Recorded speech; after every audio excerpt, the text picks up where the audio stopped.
On April 4th, South Korea's Constitutional Court unanimously upheld President Yoon Suk-yeol's impeachment 4 months after he declared martial law. Troops stormed South Korea's parliament as the president ordered a military takeover. The Constitutional Court has upheld the impeachment of President Yoon Suk-yeol. The decision means he's been removed from office and elections will be held within 60 days. The decision brought an end to the country's political chaos, at least for now. Elections to decide South Korea's next president are scheduled for June, and among the thorniest questions facing the winner will be how to defend the country against North Korea, its unpredictable nuclear-armed neighbor. South Korea has long relied on the United States for its nuclear deterrence, but since Donald Trump returned to office, he has undermined some of Washington's core diplomatic, economic, and security relationships. As a result, U.S. allies that have conflicts with their neighbors, from Poland to Japan, are considering developing nukes.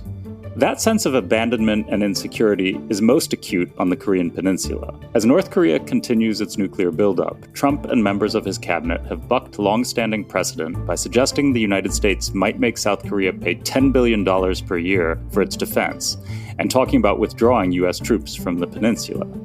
Trump has also hinted at a willingness to tolerate Seoul building its own arsenal. That idea has now become mainstream in South Korea's national security discourse. According to opinion polls, a majority of South Koreans want the country to develop its own nuclear arsenal. Welcome to Counterpoint. Each week, we look at one pressing question facing world leaders from two opposing points of view. I'm Sasha Polako-Saransky, your host and moderator for the show. Today, we're tackling the question, should South Korea develop its own nuclear weapons? Arguing in favor is Jennifer Lind, an associate professor of government at Dartmouth College and the author of the forthcoming book, Autocracy 2.0, How China's Rise Transformed Tyranny. Welcome, Jennifer. Thanks so much for having me, Sasha. Making the case against Seoul developing its own nuclear weapons is Lami Kim, a professor at the Daniel K. Inouye Asia-Pacific Center for Security Studies in Honolulu and the former director of the Asian Studies program at the U.S. Army War College. Welcome, Lami. Thank you. Counterpoint is a production of Foreign Policy in partnership with the Doha Forum. Let's get started. Lami, how has sentiment within South Korea changed in recent months? And how are the leading presidential candidates there approaching the nuclear issue? So before I begin, I should mention that I speak for myself, not for the U.S. Department of Defense. Got it. Well, as you mentioned, Sasha, the majority of South Koreans, about 70% of South Koreans, have consistently supported nuclear armament. Well, that is understandable, right? Because of North Korea's increasing nuclear and missile capabilities and the dwindling credibility of U.S. extended deterrence. And now the election is coming up, and the majority of the candidates now are supporting either outright nuclear armament or nuclear hedging or nuclear latency, which is acquiring the capability to build nuclear weapons in short order if need be. And so this debate about nuclear armament is going to persist in South Korea. And given Trump's rhetoric in the last few months, in your view, does it now make sense to develop nuclear weapons? Well, I understand, of course, the dire security challenges that South Korea is facing, especially after President Trump took office. He called North Korea a nuclear power state, suggesting that he might recognize North Korea's nuclear status. And also, Albert Colby, who was recently confirmed as Undersecretary for Defense for Policy, suggested that he might contemplate the idea of withdrawal of U.S. forces. And so I understand that there are compelling reasons for South Koreans to want nuclear weapons. However, still, I think that the cost of doing so will be too great for South Korea and would undermine South Korea's security instead of enhancing it. Jennifer, what's your view on whether they should develop nukes? Well, first of all, I'd like to note that I think the Trump factor is certainly an issue. So our allies all over the world are wondering if he really is going to remain in these long-standing alliances and hold up the commitments that the U.S. has promised over so many decades. But I actually think the most important factor relates to the change in North Korea's nuclear program. So initially, Pyongyang had fielded a small nuclear arsenal of fission weapons, and they were deployed on missiles that could hit targets within East Asia. But over time, that arsenal has grown. It includes some fusion weapons. And then for me, the real important factor is Pyongyang has been developing missiles that can carry that arsenal all the way to the continental United States. It's actually a very similar situation to a crisis within NATO that we saw in the early 1960s when the Soviet Union developed an intercontinental capability. So just as the NATO allies became very concerned about the reliability of the U.S. nuclear umbrella, South Korea is very concerned today. So I think that actually is, since that 2017 ICBM test by North Korea, I think that has been the major factor that's touched off this debate in South Korea. So, Jennifer, I want to follow up on that a bit. South Korea has a very impressive missile arsenal, one of the best in the world. Why, in your view, wouldn't conventional capabilities be enough to stave off North Korea? Or would they? Well, we're talking about the contingency of if there's a North Korean nuclear attack on South Korea. And that's obviously something that South Koreans are very worried about ever since North Korea initially tested nuclear devices. And so how do they think they're going to deter that? They think they're going to deter that through having a nuclear answer, right? So since then, it's been the U.S. nuclear umbrella that would be a deterrent against a North Korean nuclear strike on the South. But as we're talking about, South Koreans are growing increasingly worried about the reliability of that deterrent. And so the question is, do they need a nuclear deterrent of their own that they know that they could draw upon? And the other key thing is it's convincing North Korea that there's a very strong deterrent here, so they would never reach for nuclear weapons use in the first place. Lami, there are a lot of different ways that South Korea could pursue nuclearization, and you alluded to a couple of them earlier. If South Korea were to go further down this road to nuclearization, which way of doing that would be most beneficial and the least risky, in your view? Well, if I were South Korea, then I will pursue nuclear latency or nuclear hedging. So just to clarify, nuclear latency refers to the capability to build nuclear weapons quickly. It's about capability. And nuclear hedging is pursuing the capability with the intent to use that to build nuclear weapons. So outright nuclear armament would be too costly because South Korea would have to face economic sanctions and diplomatic isolation, and most importantly, potentially the withdrawal of U.S. security guarantee. But at this point, South Korea will need about 3 to 5 years to build nuclear weapons because although it has the capability and technology, know-how, and personnel to build nuclear weapons, it doesn't have the capability to build nuclear fissile materials because the United States has been reluctant to give the green light to South Korea to develop those technologies. And so South Korea will have to pay the cost of nuclear armament for 3 to 5 years. That would be too costly.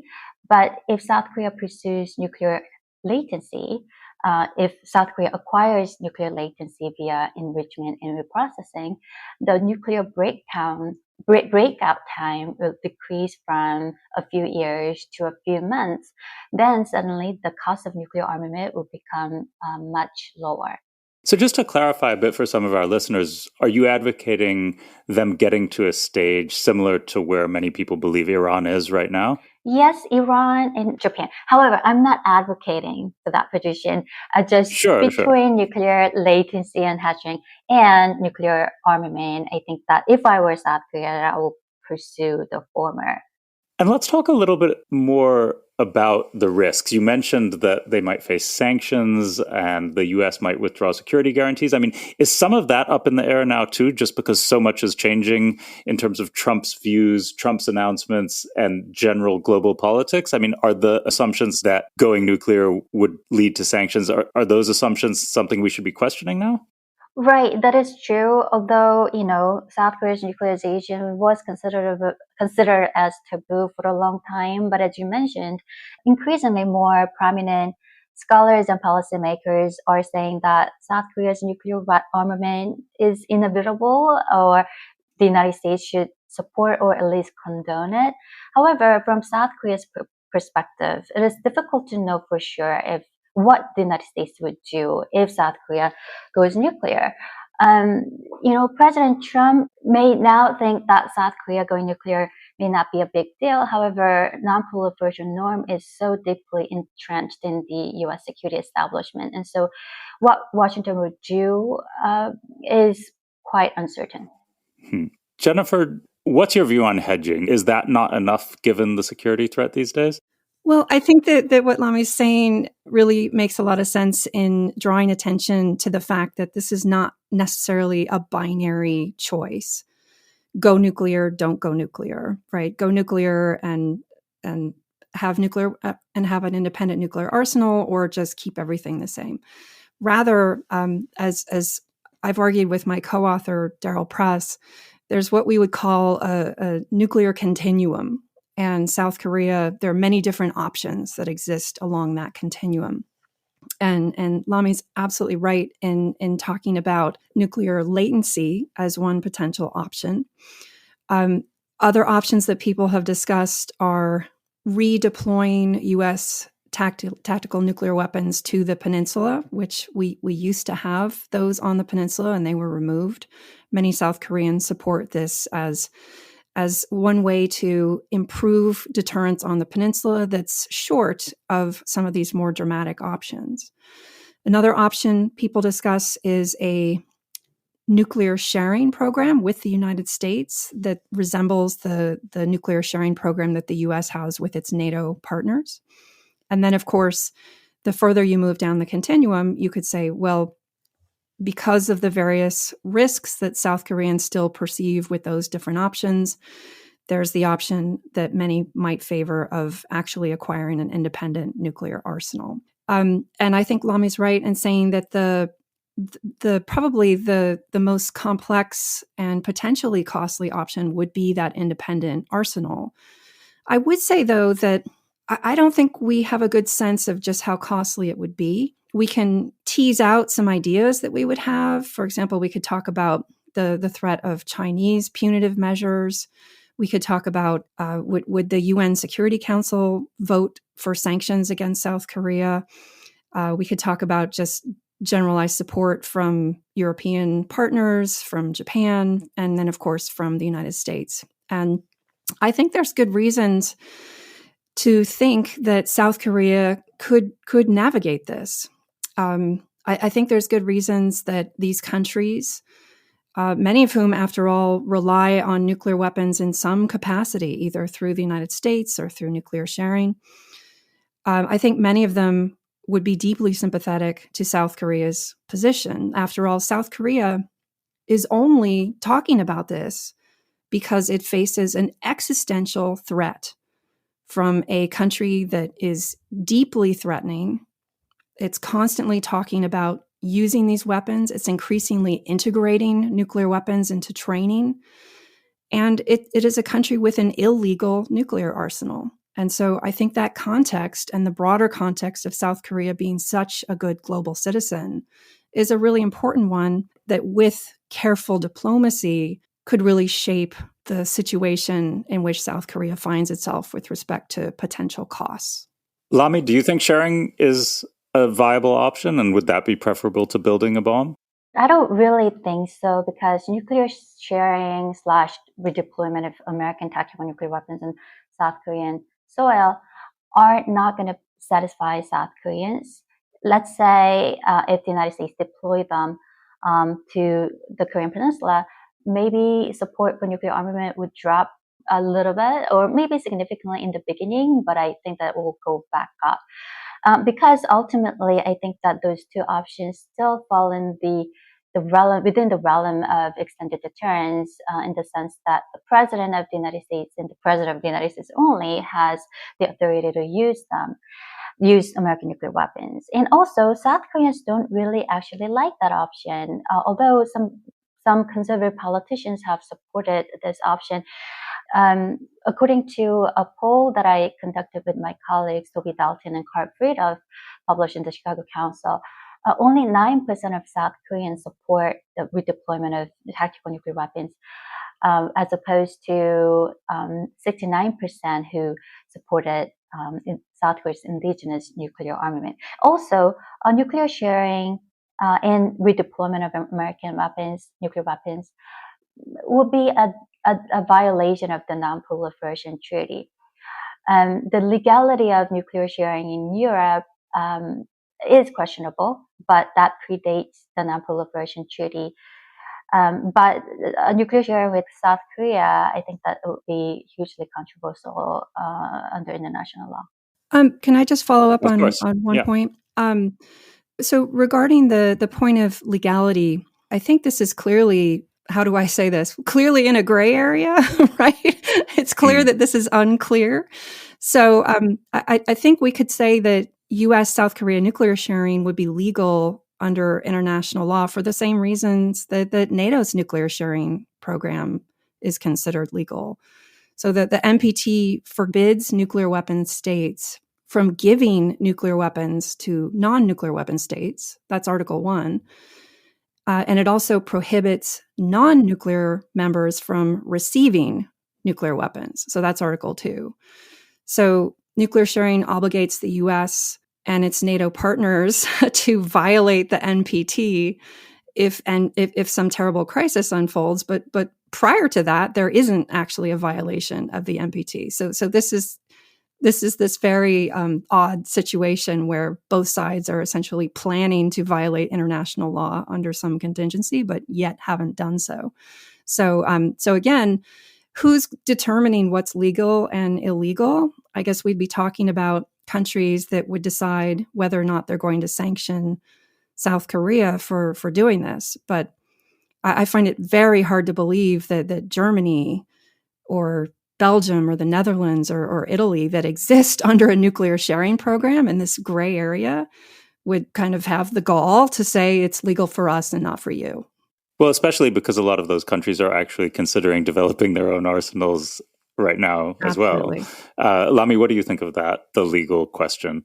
Right. I think that, I agree with Jennifer. Some of European countries would not think that that is illegal or controversial. However, we have to think about the, other audience in the world, right? And then they may not think, they may not agree with that. And then also, if the United States deploys nuclear weapons with the intent to share them, later with South Korea, then, as Jennifer mentioned, it is sort of a, sort of a promising to violate the Non-Proliferation Treaty. That kind of things would erode the non-proliferation norms that we have. But that's the world we have existed in since the 1960s, just to be clear. So I don't understand why suddenly this would start violating the NPT.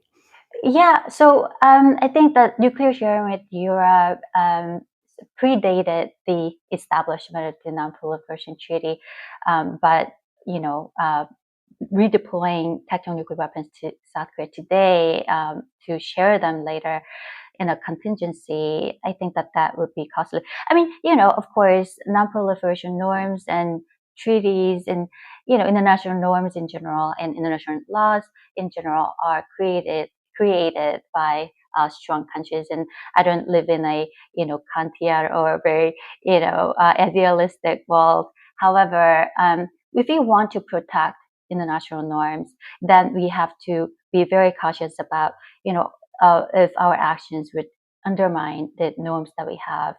I think it's worth examining this a little bit more because we're at this moment where all sorts of international norms are being discarded and blown up. We published an article in Foreign Policy a few weeks ago arguing that Trump's behavior is going to send dozens of countries down the path to proliferation. And we're not talking about rogue states here. We're talking about Germany, Poland, Netherlands, Turkey, all sorts of countries, anyone who's near a nuclear armed state or feels the least bit threatened. And obviously South Korea is high on the list. But I guess for both of you, if these norms just start to disappear or fade into the background, does that change the calculus for the South Korean government? I'll ask you first, Lami. Yeah, I think so. If you get to that point where the non-proliferation norms that don't exist anymore, then South Korea would not, feel the obligation to abide by the law.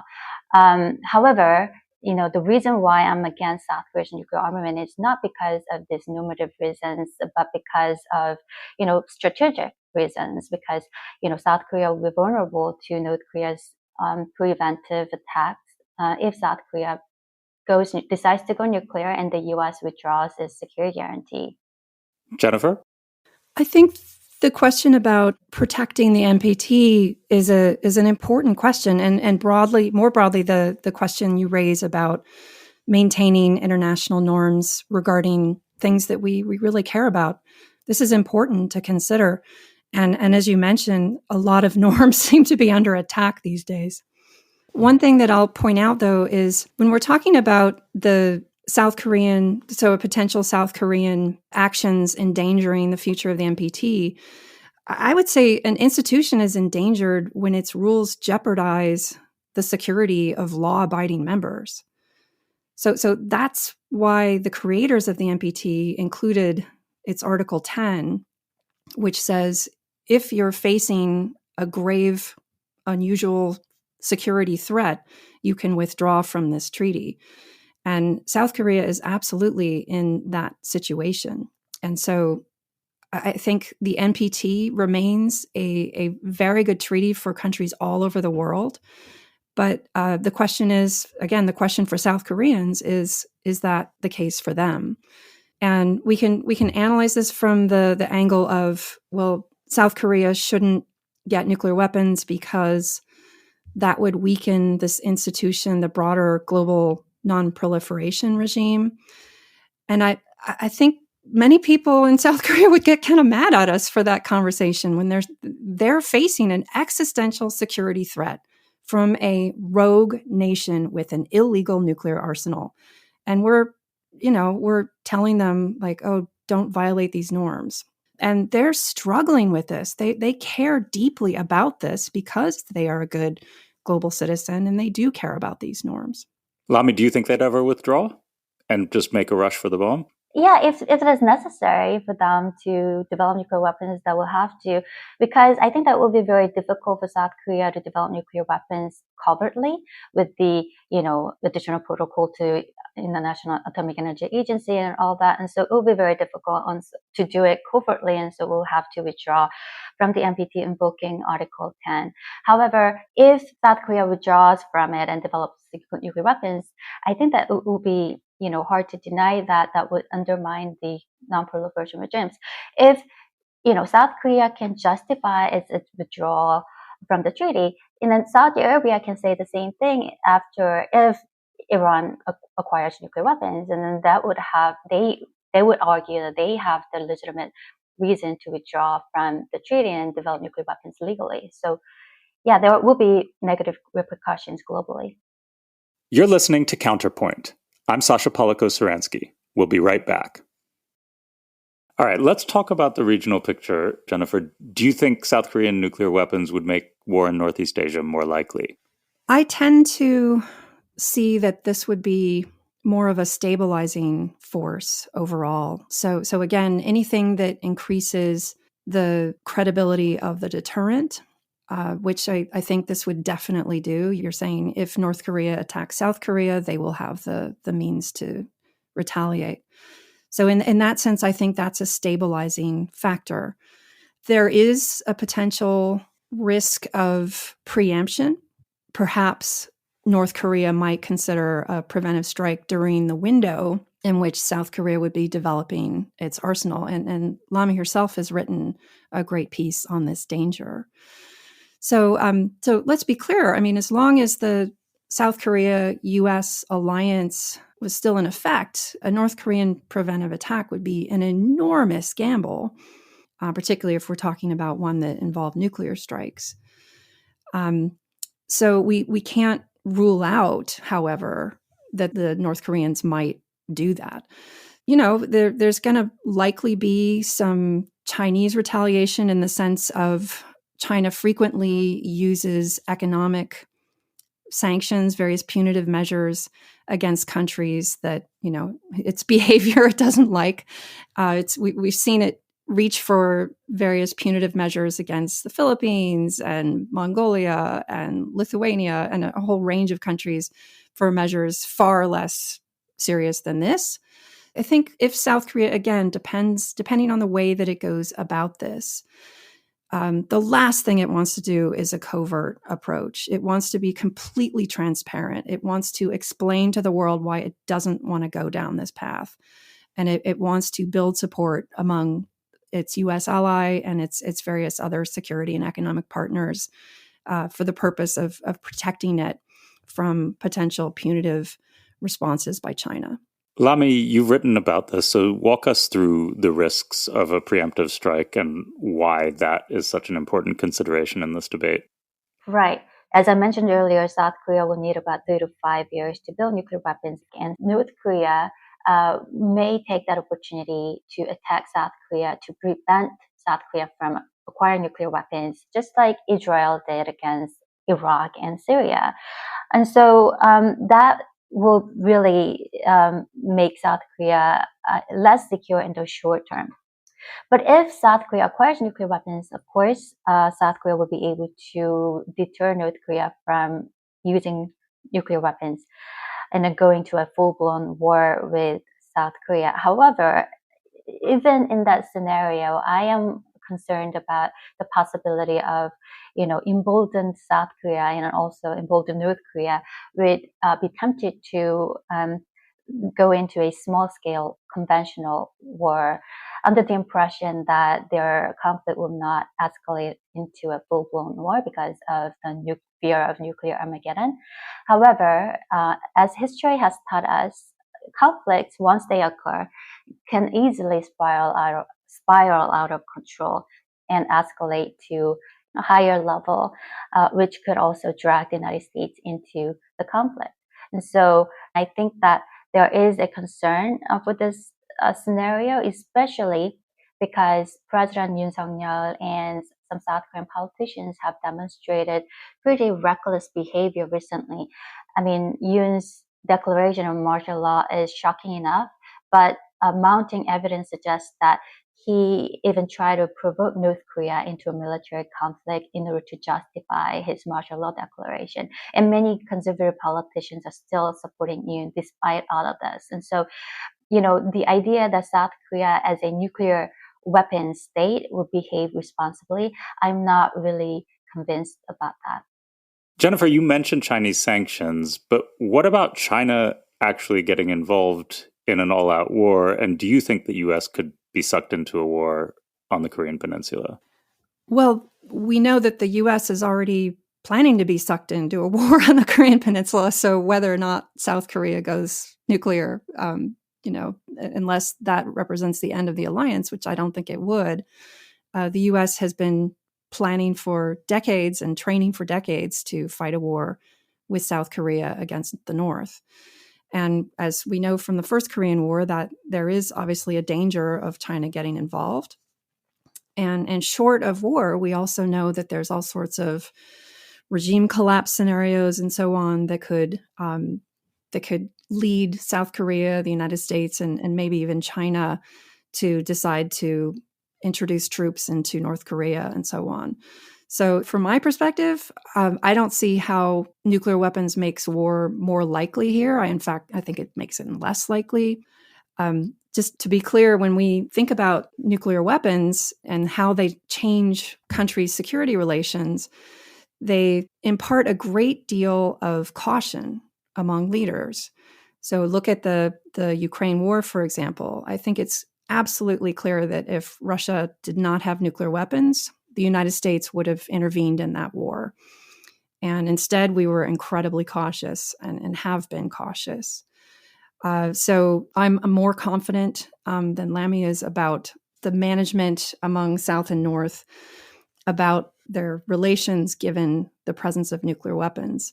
I think what we've seen on the peninsula has generally been a tremendous fear of war, because both countries know that if that war occurs, then there's only going to be one left standing. And I think everybody knows who that is. And so for that reason, I think that North Korea, the last thing it wants is to fight that war, because that means it's not going to exist anymore.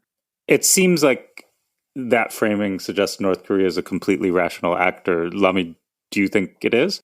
Well, I think that North Korea is rational enough not to be suicidal, and then I agree that both countries with nuclear weapons would use caution. However, what I'm saying is that I cannot rule out the possibility that small-scale provocations could occur because of the illusion that their conflicts would not escalate further. I mean, you mentioned the revelations recently that Yoon was planning to goad North Korea into a conflict to justify the coup. Tell us a little bit more about that, and how have people within South Korea reacted to that news? Do you think that it makes South Koreans generally a little bit more cautious on this nuclear issue? Well, so far, I haven't really heard anybody linking those two together, and I think that support for nuclear armament has not been affected by these recent allegations. I mean, there are still allegations, but there is more evidence coming out, and we will learn more about it. However, what we know now is that the Yoon administration sent drones all the way to Pyongyang in October last year, but those drones were not, for surveillance, because they were pretty loud ones, and so it's almost as if South Korea wanted to get caught, and that is a violation of the 1953 armistice agreement, which is hugely provocative. And another thing is that the defense minister, shortly before the martial law declaration in November last year, ordered to strike the locations from which North Korean trash balloons originated in North Korean territory, but the chief of staff, the Joint Chief of Staff, refused to do so. So that's why I'm concerned about this. Even though Yoon has been removed from office, some politicians are not taking this incident very seriously. Lami, I want to ask about a hypothetical situation here, since obviously the pace of events in the world and Trump's foreign policy is so unpredictable. Let's just say that it becomes clear the U.S. isn't going to defend South Korea anymore, and that Trump is also happy to let South Korea fend for itself, even if that means going nuclear. If those things happen, do you think hedging would still be a good option, or at that point, would there be relatively little cost for just sprinting towards a bomb? Well, in that case, I think that South Korea will probably pursue outright nuclear armament, because the reason why nuclear hedging is a good option, a better option now, is that South Korea would like to decrease the cost of nuclear armament as much as possible, right? All those costs that I mentioned, the economic sanctions, diplomatic isolation, and the security vacuum, will be mitigated if the United States supports South Korea's nuclear armament. But if President Trump supports nuclear armament and decides not to defend South Korea, then South Korea doesn't have to worry about those costs as much, and then we'll have more pressing reason to pursue nuclear armament. And so, I mean, I think that's the point where they decide that this is the time. Would there still be risks, though? Security risks, if not diplomatic ones? Well, yes, but then they will have the security risk anyway if the United States refuse to defend South Korea. Right. So then they will have to really rush to develop nuclear weapons as soon as possible. Jennifer, going back to this discussion of the NPT and with many things in flux, do you think that the non-proliferation regime's sticks have become too dull to really work on South Korea anymore? And is there any hope that what's left of the non-proliferation regime could dissuade Seoul? Well, the regime is really not based so much on sticks, right? I mean, that's the thing about international laws. There's nobody to enforce it. So it's based on monitoring, right? Which is a really important component. So it's based on countries deciding that this treaty, first of all, is in their interest. It's based on monitoring. It's based on other advantages in like civilian nuclear science, for example, that members get. So there are lots of carrots more than sticks. And again, South Korea was existing within this regime quite well, but the problem is that North Korea made the move to withdraw and acquire this arsenal that again the international community declared a illegal one. So I personally wouldn't see this as suddenly the entire world is reevaluating the NPT. I think South Korea is in an incredibly unusual, dramatic position, a position of existential threat. I think it's one of the most threatened countries in the world in that regard. And so other countries, for example, they wouldn't have the technological capability. They wouldn't have the many existing delivery systems that South Korea already has. They would worry about not having the strong friends that South Korea has to shelter them from potential sanctions and so on. So the cost calculation would be very different for other countries. And so I don't think this represents a moment when the treaty falls apart. Lami, I'm wondering if South Korea has any other options if the U.S. really fully abandons South Korea. Are there other alliances or alliance structures in the neighborhood or generally that South Korea could rely on if it chooses not to go nuclear? Well, I don't really think so. I mean, as you know, that Korea-Japan, South Korea-Japan relations is pretty thorny. I mean, South Korea is maintaining pretty close relationship with Australia and others, but I don't really think that anybody can replace the United States. However, it is possible that South Korea would try to move closer to China to then encourage China to control North Korea's behavior. That may be one option. But ultimately, South Korea will have to develop its own nuclear deterrent if South Korea is abandoned by the United States. Jennifer, what's your view on the alliance options? It doesn't have any other options. We're talking about a nuclear umbrella. We're talking about a country saying we will risk the threat of nuclear strikes on our soil for you. There's no country that would do that for South Korea. And many of the countries don't have nuclear weapons to begin with. Let me just also say, along the lines of what you were asking Lami a few minutes ago about if there was like a collapse of the U.S. alliance with South Korea, I think that would be a really dangerous and very costly situation. That is really a terrible situation because I think the U.S. could significantly help South Korea in a couple of ways. So first of all, we've been talking about there's that window of vulnerability from the moment that Seoul announced a withdrawal from the NPT until the deployment of a survivable nuclear arsenal. So there may be a year or more in between that announcement and that deployment.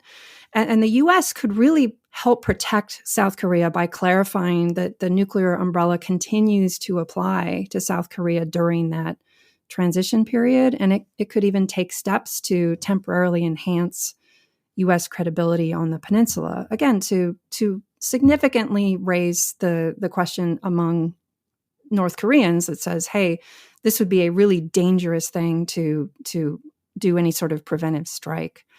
And then the other thing that the U.S. could help South Korea with would be diplomatically shielding, helping build consensus among other liberal trade and security partners that South Korea has legitimate reasons for withdrawing from the treaty.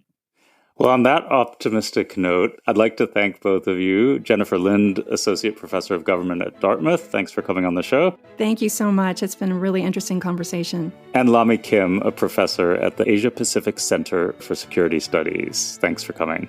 Well, thank you. It was great. Counterpoint is a production of Foreign Policy in partnership with the Doha Forum. Our production staff includes Rob Sachs, Laura Rossbrow-Tellem, and Dan Efron, and special thanks to Claudia Tatey and Megan Dubois. I'm Sasha Polako-Saransky. Thanks for listening.